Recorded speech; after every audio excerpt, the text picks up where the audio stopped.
আলোচিত সাংবাদিক দম্পতি সাগর সরওয়ার ও মেহেরুন রুনি হত্যা মামলার তদন্ত প্রতিবেদন জমা দেওয়ার তারিখ 109 বারের মতো পিছিয়েছে।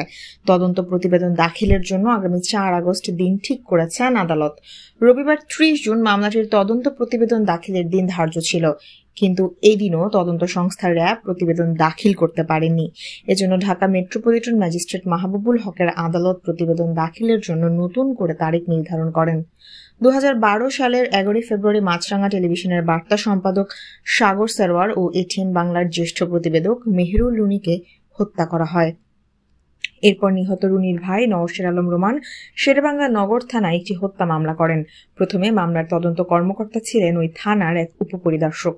4 দিন পর মামলার তদন্তভার ঢাকা মহানগর গোয়েন্দা পুলিশের কাছে হস্তান্তর করা হয়। 2 মাসেরও বেশি সময় তদন্ত করে রহস্য উদ্ঘাটনে ব্যর্থ হয় ডিবি। পরে হাইকোর্টের নির্দেশে একই বছরের 18 এপ্রিল হত্যা মামলাটির তদন্তভার র্যাবের কাছে হস্তান্তর করা হয়। এরপর থেকে একের পর এক তারিখ বাড়ানো হলেও তদন্ত শেষ করতে পারেনি সংস্থাটি। মামলায় রুনির বন্ধু তানভীর রহমান সহ মোট আসামি 8 জন।